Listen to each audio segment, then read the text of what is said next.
want to say thank you. Okay, can you be quiet? Can you be quiet? Okay, real quick, I just want to say, oh my god, I hate you so much. Real quick, I just want to say thank you so much for the support on the last creepypasta video. Pog. Alright. We need to figure out what creepypasta we're reading. First off, though, just clicky. Tiki Toby. It's gonna work. Am I gonna have to pick one? Oh dear. I'm gonna have to pick one.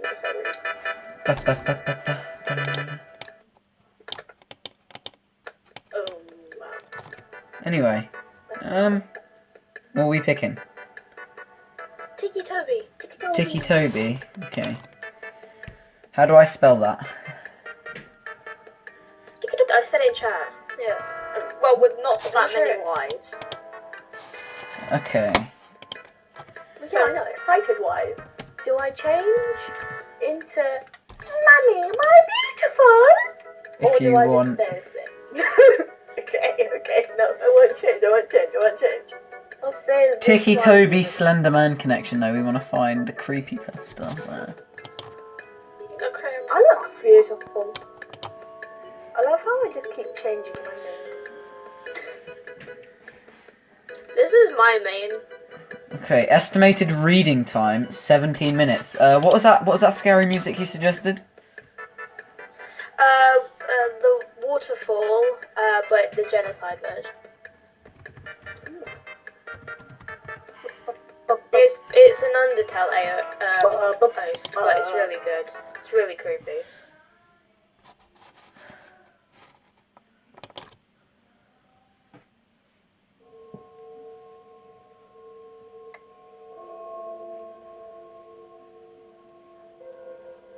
Is this supposed to be ambience? Yeah. Okay. Let's get my presenter voice on. Clear the throat.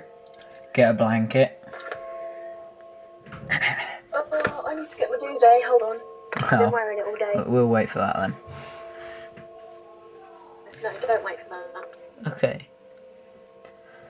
The long road home seemed to go on and on. The road continued to stretch in front of the vehicle endlessly. The light that shone through the branches of the tall green trees. Can you shut up? I'm doing the perfect presenter voice. Be quiet.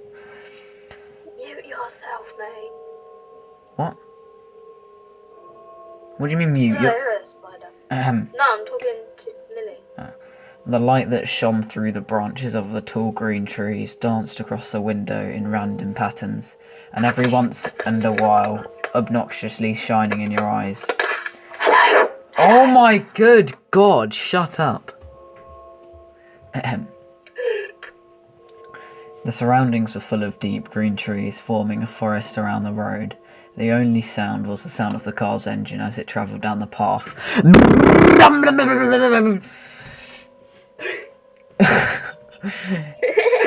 It was peaceful and left a serene feeling. Although the ride seemed like a nice one, it lacked every form of nice from its two passengers. The middle-aged woman behind the steering wheel had neat, short brown hair that fit her complexion quite well. She wore a green V-neck shirt and a pair of blue jeans. Diamond stud earrings decorated each of her ears, which partially showed from behind her haircut. She had deep green eyes, which her shirt brought out, and the lighting seemed to make them more noticeable. There wasn't anything significant about her appearance. She looked like any other average mother you would see on TV shows, however... What? Okay, right, I'm going to read that again, because I've just realised how it's supposed to sound. She looked like any other average mother you would see on TV shows and the like. However, the one thing that made her different than the average mothers was the dark bags she had under her eyes. Her facial expression was gloomy and sad, although she genuinely looked like someone who smiled a lot. She would sniffle every once in a while and occasionally glance in the rearview mirror to look at her son in the back seat, who was hunched over partially with his arms held tight around his chest and his head pressed against the cold window. The boy lacked any normal brown any normal appearance. I skipped a line, and anyone could plainly see there was something wrong with him. His messy grey skin, his eyes were dark, unlike his mother's, and he wore a white t-shirt and scrub pants that had been provided for him by the hospital. The clothes he had worn before were so shredded and blood-stained that they weren't wearable anymore. The right side of his face bared a few cuts along with a split eyebrow. His arm was bandaged all the way to the shoulder, which had been shredded when his right side hit the shattered glass. His injuries appeared to be painful, when in reality he couldn't feel anything. This was just one of the glories of being him. One of the challenges he had to face while growing up was growing up with a rare disease that caused him to be completely numb towards pain. Never before had he felt himself get hurt. He could have lost an arm and felt nothing. The other major disorder he faced, which was one that seemed him... Oh, God, I can't read. Which was the one that deemed him many insulting nicknames in the short time he attended grade school before he switched to homeschooling, was his Tourette's syndrome, which caused him to tick and twitch in ways he couldn't control. He would crack his neck uncontrollably and twitch every once in a while. The kids would tease him and call him Ticky Toby, and they mocked him with exaggerating twitching and laughing. It got so bad he had to turn to homeschooling. It was too hard for him to be in a common learning environment with seemingly every kid poking or stabbing fun at him. I need to take a deep breath for this one. Toby stared blankly out the window, his face empty of any emotion, and every few minutes his shoulder, arm or foot would twitch. Every bump that the car tyres hit would make his stomach turn. Toby Rogers was the boy's name, and the last time Toby remembered riding in a car was when it crashed. That's all he thought about, unconsciously replaying everything he remembered before he blacked out, over and over again. Toby had been the lucky one. His sister had not been so lucky. You mean quality? No. Yeah, I read it wrong. Toby had been the lucky one. His sister had not been so lucky. When the thought of sister came, he couldn't help the tears that welled up in his eyes. Oh, I need to close my door. Okay, it's closed. The horrible memories replayed in his mind. Her screaming that had cut off when the front of the car was smashed in. It all went blank for a moment before Toby opened his eyes to see his sister's body. Her forehead pierced with glass shards, her hips and legs crushed under the force of the steering wheel, and her torso pushed in from the too late inflated airbag. That was the last thing he had seen of his dear older sister. Okay. The road home continued on for what seemed like forever. It took so long to get home because his mum wanted to avoid the sight of the crash. When the surroundings gave way to a familiar neighbourhood, they were both more than ready to get out the car and step back into their own home. It was an older neighbourhood with quaint little houses all next to each other. The car drove in front of a blue house with white window panes. They both quickly noticed the old vehicle that was parked in front of the house, and the unfamiliar figure that stood in the driveway. Toby felt automatic anger and frustration take over him at the sight of his father who wasn't there. His mother pulled the car up in the driveway beside him before turning off the engine and preparing to step out and face her husband. "Why is he here?" Toby said quietly as he looked back at his mother, who reached to open the car door. "He's your father, Toby. He's here because he wants to see you." His mother responded in a monotone voice, trying to sound less shaky. "He was drunk that night, honey. He couldn't drive." "Yeah, when is he not?" Toby pushed the door open before his mother stumbled out onto the driveway, where he met his father's gaze before looking down at his feet with a stern expression. His mother stepped out behind him and met her husband's eyes before walking around the car. His father opened up his arms, expecting a hug from his wife, but she walked past him and put her arm around Toby's shoulder and started leading him inside. "Connie," her husband began in a raspy voice, What, no welcome hug, huh? She ignored her husband's obnoxious words and walked past him with her son under her arm. Hey, he's 16, he can walk by himself, his father began to follow them in. He's 17, Connie glared back at him before opening the door to the house and stepping inside. Toby, why don't we get you in your room to rest, okay? I'll come and get you when dinner is ready. No, I'm 16. I can walk by myself, Toby said sarcastically, and glared back at his father before stumbling up the small staircase and turning into his room, where he slammed the door violently. His room didn't have much in it, just a small bed, a dresser, a window, and his walls had a few picture frames of his family, back when they were a family. Before his father became an alcoholic and acted violently towards the rest of his family. Toby remembered when he was arguing with his mum and he grabbed her by the hair and shoved her to the floor, and when Lyra had tried to break it up, he pushed her and she hit her back on the corner of the kitchen counter. Toby could never forgive him for what he did to his mother and sister. Never.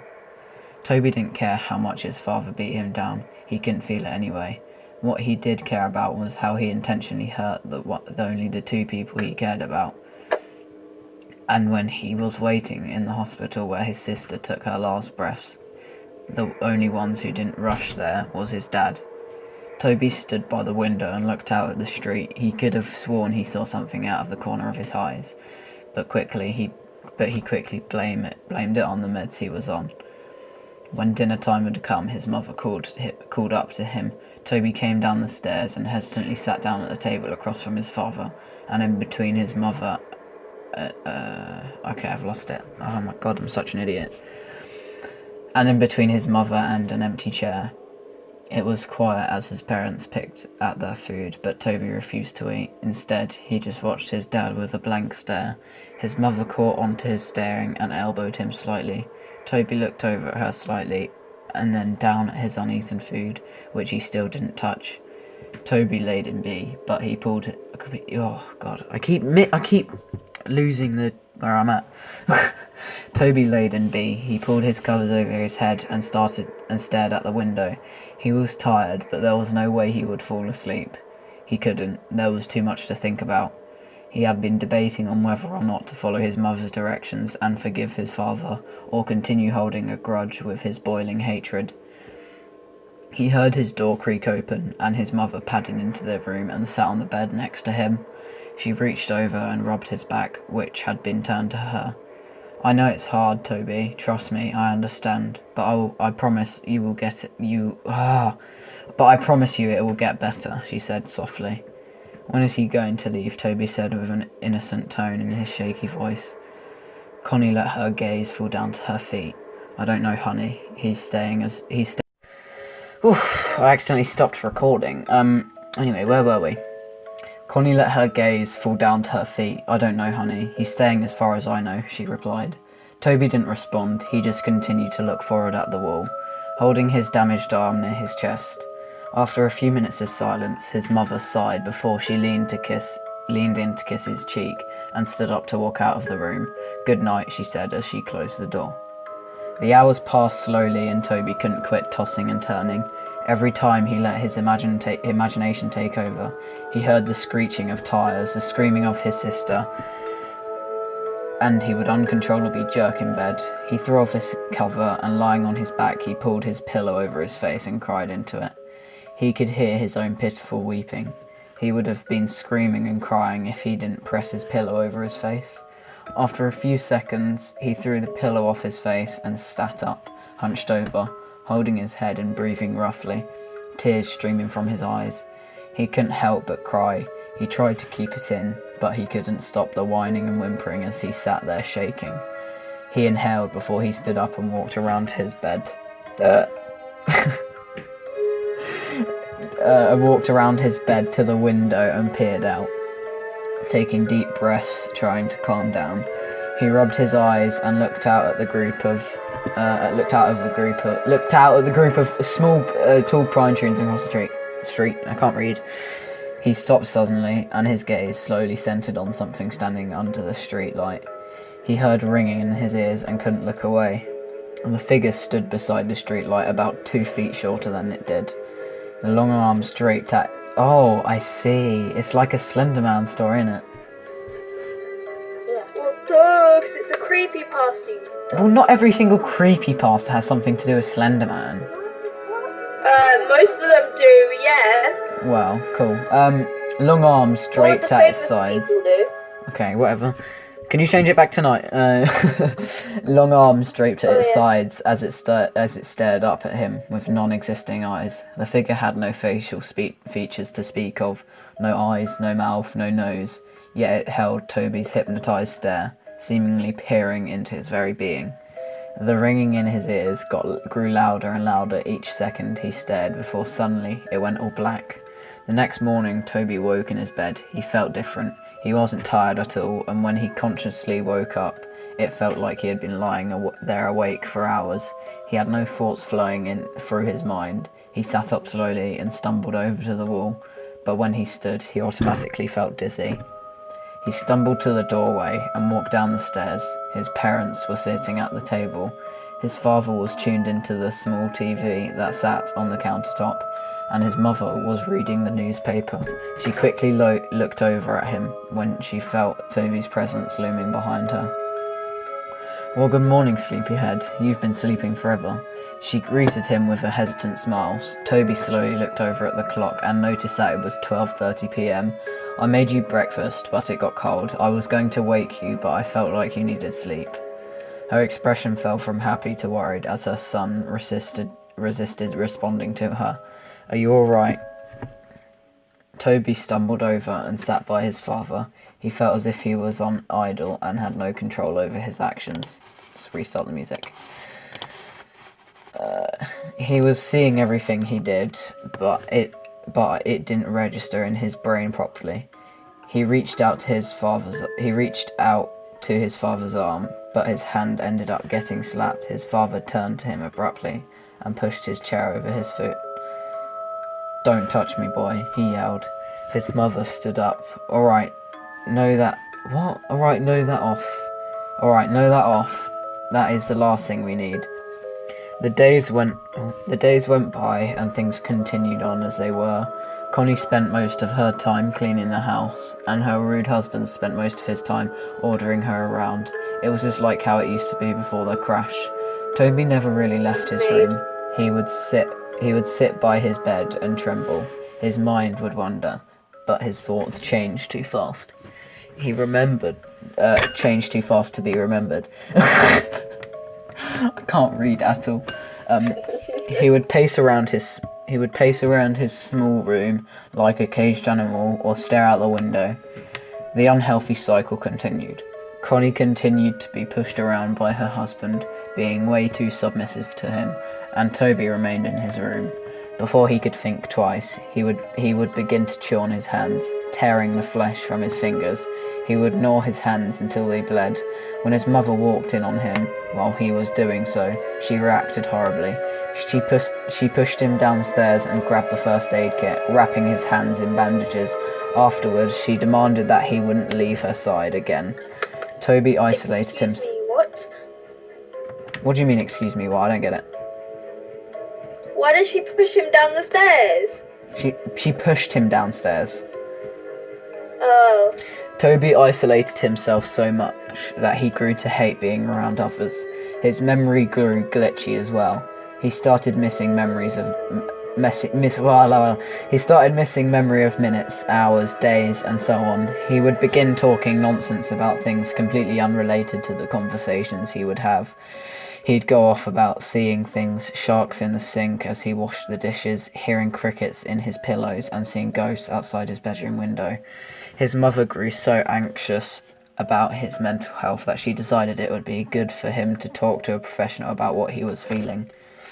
Gotta scroll down. Connie walked Toby into the building, holding his hand and guiding him in. She walked him up to the front desk and began talking to the lady who sat behind it. "Mrs. Rogers?" the lady asked. "Yes, that's me," Connie nodded. "We're here to see Dr. Oliver. I'm here with Toby Rogers."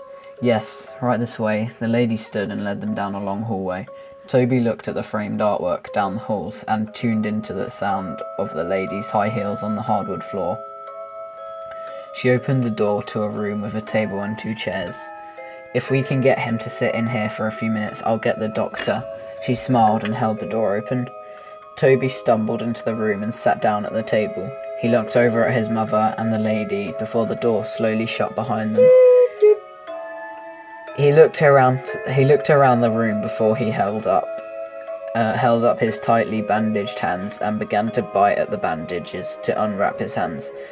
But he was interrupted as the door swung open and a young woman in black and in a black and spotted dress with light blonde hair stepped in, holding a clipboard and pen. Got to restart the music again. Who left?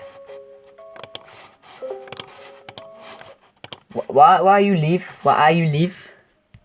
I disconnect. You disconnect. Okay, I'll wait for you to get back into the server. Discord problems. Let's carry on. Yeah. Toby looked up at her and nodded. "Nice to meet you, Toby. My name is Dr. Oliver." She put her hand out for him to shake by Oh my god, what is this? "Nice to meet you, Toby. My name is Dr. Oliver." She put her hand out for him to shake by hesitantly pulled away when she noticed his bandaged hands. This makes no sense. "Oh," she smiled. That made sense to me. Well, yeah, because you're dyslexic, but "Oh," she smiled nervously before clearing her throat and sitting in the chair across the table from him. Form him? Did you write this? Me? Yeah. Maybe. It says, "Oh," she smiled nervously before clearing her throat and sitting in the chair across the table. Form him. Yeah, that sounds something like I would write. Anyway, so I'm going to ask you You have if you... my cup and my flower. Oh, I'll give it back then. Oh, whoops, I didn't mean to. Sorry. Which one? I'm gonna go lay on my Betty Buys. Sorry. It's not letting me drop. My controller's not connecting. Oh, there we go. Yeah. Anyway. Sam, I don't use those spanky So I'm going to ask you a few questions. Try to answer them as honestly as possible, okay? She placed her clipboard down on the table. Toby nodded slowly and held his what does that say? I don't know how to read that. Restrained hands in his lap. Wrist? No. How old are you, Toby? 17, he responded quietly. She wrote that down on a piece of paper that was clipped to the clipboard. What is your full name? Toby Aaron Rogers. When is your birthday? April 28th. What a name. Who is your immediate family? Toby paused for a minute before answering her question. My mum, my dad, and he stopped. My sister. I heard about your sister, dear. I'm really sorry. Her expression faded into a sad, pity-filled look. Toby nodded. Do you remember anything from the crash, Toby? Toby looked away from her. His mind went blank for a moment. He looked down at his lap and in the surrounding area. He heard a faint ringing sound. His eyes widened and he froze in place. Toby, the counsellor asked, are you listening? Toby felt a shiver go down his spine until he froze once again and slowly looked over out of the little window through the door, where he saw it. A dark, featureless figure peering at him. He stared, eyes widened, the ringing growing louder and louder, until, suddenly, the loud voice of the counsellor broke his trance. Toby! She yelled. Toby jumped and fell sideways out of his chair. Toby jumped and fell sideways out of his chair and backed up into the corner. Dr. Oliver stood up, holding her clipboard to her chest, a surprised look in her eyes. Toby met her eyes again. Oh, I can't. Okay, I've lost it. There it is. Toby met her eyes again, his breath hitching as he twitched. That night, Toby lay in bed. His eyes were dazed as he stared straight up at his ceiling. He could feel himself begin to doze off when he heard a scattering of footsteps down his hallway. He sat up, looked towards the doorway, his door wide open. There was no light. Everything was lit by the luminescent blue glow of the moon through his window, leaving a cold lighting. Time to restart the music.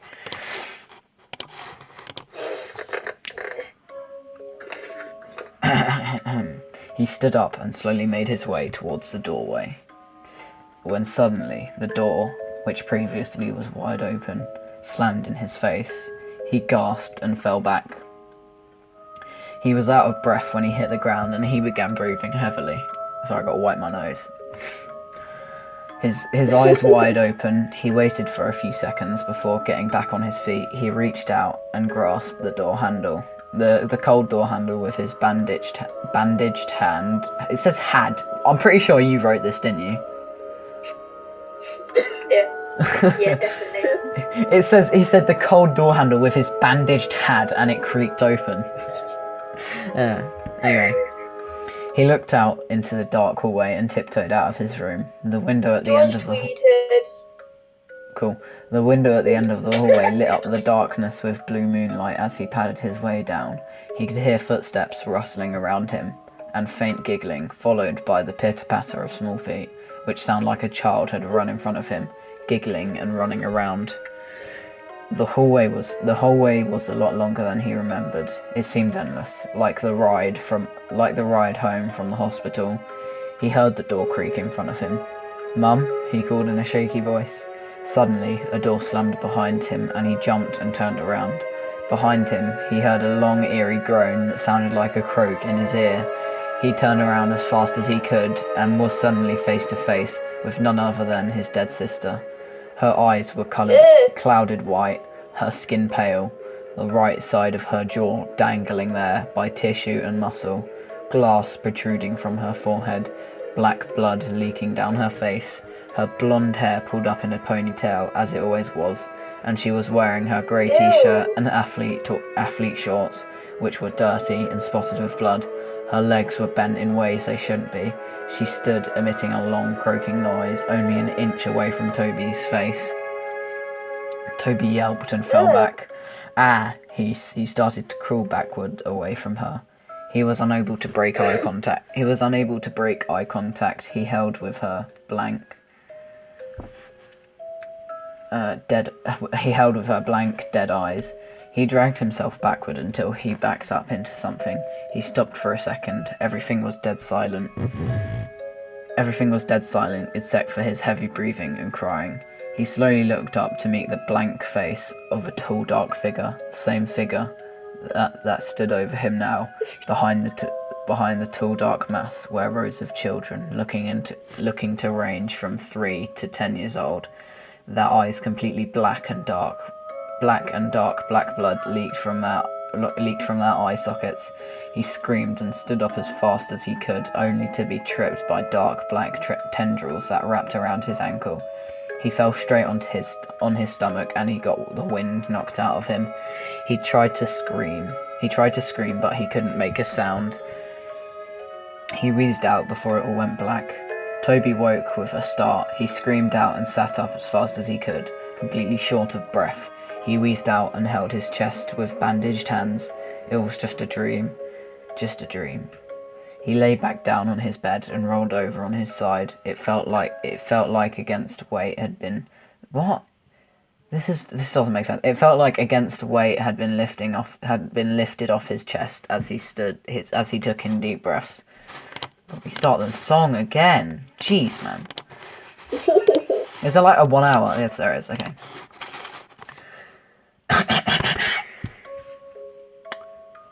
He stood up and padded over to his window. He saw nothing. Nobody was out there. No ghosts, no figures, nothing. He heard rustling and coughing of his father outside the doorway. His door was closed. He walked over to it and opened it, looking out into the hallway once again. He padded down the hallway and into the kitchen, where he found his dad standing and having a smoke in their living room. Toby waited for a second and What? Mank. Cool. Toby waited for a second and watched him from around the corner before a burning feeling started deep in his chest. Deep, boiling anger overtook him. He heard the little imaginary voices in his head. "Do it. Do it. Do it," they chanted. He turned away and held his arms. He felt like he actually had control over himself, unlike he did for the past few weeks since he got home from the hospital. He actually had complete thoughts for just moments before the chanting of little voices in his head clouded them. Kill them. He wasn't there. He wasn't there. Kill him. Kill him. They continued on. Toby trembled. No, he wasn't going to do it. What was he going crazy? No, he won't kill anyone. He can't. He hated his father, but there was no way he was going to kill him. That was it. The last thought he had before he fell into an idle state once again. The influence of the voices in his head was too much. He began to silently walk up behind his father. He reached over the counter to the knife in the case. He gripped it in his hand. He felt the sensation to take over his chest. He let out a snicker.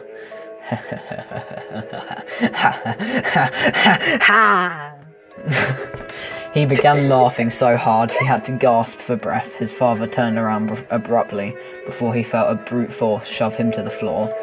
He grunted as the air was knocked out of him. What? He looked up at the boy who stood over him, grasping the kitchen knife in his hand. Toby, what are you doing? He went to sit up and put his arms in front of him in self-defense, but before he knew it, Toby was on top of him. He went to grab his neck, but his father reached out and blocked his hand by grabbing onto his wrist. Stop! Get off me, you little fucker. He yelled, and with his other hand threw an off-center punch towards Toby's shoulder, but he didn't stop. The look in Toby's eyes was not sane. It looked as if a demon had taken control of him. He yelled back and went to stab the knife into his father's chest, but his father blocked him and grabbed onto his wrist once again. He went to shove him back, but Toby kicked his feet out in front of him and landed a hard blow straight into his father's face. His father recoiled and pulled his arms away to cut his face, but Toby got back up and drove the knife straight into his shoulder. Since everyone is drinking, I guess this is my drinking break. I mean, I'm not drinking, but I'm about to start eating.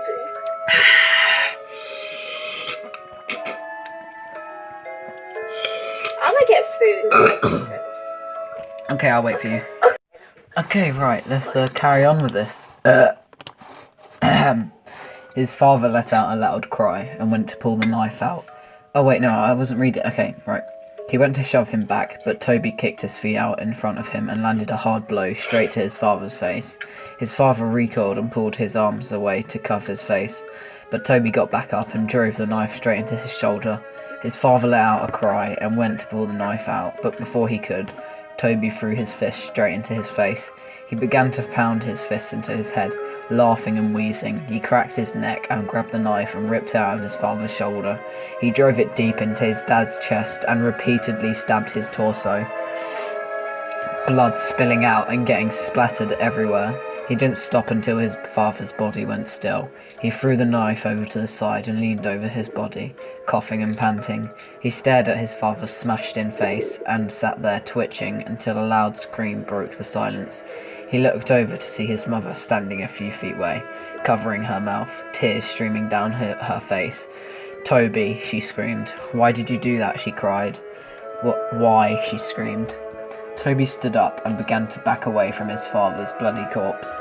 He began to back out of the kitchen. He looked down at the blood-soaked bandages on his hands. He looked up at his mother one last time before he turned and ran out of the house. He ran into the garage and slammed his hands against the control panel on the wall and pushed the button to open the garage door. Before he ran out, he noticed his father's hatchets, which had been hanging on the tool rack above a table full of jars filled to the brim with old rusted nails and screws. One of the hatchets was new. It had a bright orange handle and a shiny blade, and the other was old, with a wooden handle and an old dull blade. He grabbed both and looked down at the table, and he saw a box of matches, and under the table was a red gasoline tank. He held both of the hatchets in one hand and grabbed two matches and gasoline before running out of the garage, down the driveway and up the street. As he approached the street light that he could see out his bedroom window, he heard police sirens in the distance. He stood around, and the red and blue flashing lights came rushing down the street. Toby stood for a second before he pulled open the cap on the gasoline tank and ran down the street, spilling gasoline all over the street after him. He turned and ran into the trees. He turned and ran into the trees. Where am I? He turned and ran into the trees. He poured the last bit of gasoline out before he reached into his pocket and pulled out a match. He struck it against the box and immediately dropped it. In an instant, flames burst around him. The fire caught on the trees and brushes around him. And before he knew it, he was surrounded by fire. The silhouettes of police cars were visible through the flames as he backed away into the forest around him. He looked around, but his vision was blurred. His heart was pounding, and he closed his eyes for a moment. That was it. This was the end. Toby felt a hand on his shoulder. He opened his eyes and looked over to see a large white hand with long bony fingers resting on his shoulder. He followed the arm that was attached to the hand up to a dark, towering figure. It appeared to be wearing a dark black suit, and its face was completely blank. It towered over Toby's small frame, and it looked down on him. Tendrils reached out from its back before Toby knew it. His vision was blurred, and he heard the sound of ringing in his ears. Everything went blank. That was it. That was the end. That was how Toby Rogers died. A few weeks later, Connie sat in her sister's kitchen. His sister Laurie sat next to her, drinking a cup of coffee. About 3 weeks ago, Connie lost her husband and her son, and a few weeks before she had lost her daughter to a car crash. Since then, she moved in with her sister. The police were keeping her busy. They had just finished cleaning up the case, and the story had been released 2 weeks ago. The focus of the world seemed to have shifted completely to completely new stories. Laurie switched on the TV, and on a news broadcast on the TV, the news reporter began introducing the new headline. We have breaking news. Last night, there have been reported murder of 4 individuals. There are no suspects yet, but the victims were a group of middle school kids who had been out in the woods late last night. The kids had been bludgeoned and stabbed to death. The investigators have discovered a weapon at the crime scene. It appears to be an old dull blade hatchet, as you can see here. The picture changed to show snapshots of the weapon exactly as it was left at the crime scene. Investigators have pulled the name to a possible suspect, Toby Rogers, a 17-year-old boy who stabbed his father to death a few weeks ago and tried to cover up his escape by setting fire in the streets and the forest area around the neighbourhood. Although they believe the young boy had died in the fire, investigators suspect Toby Rogers might still be alive due to the fact that his body was never found.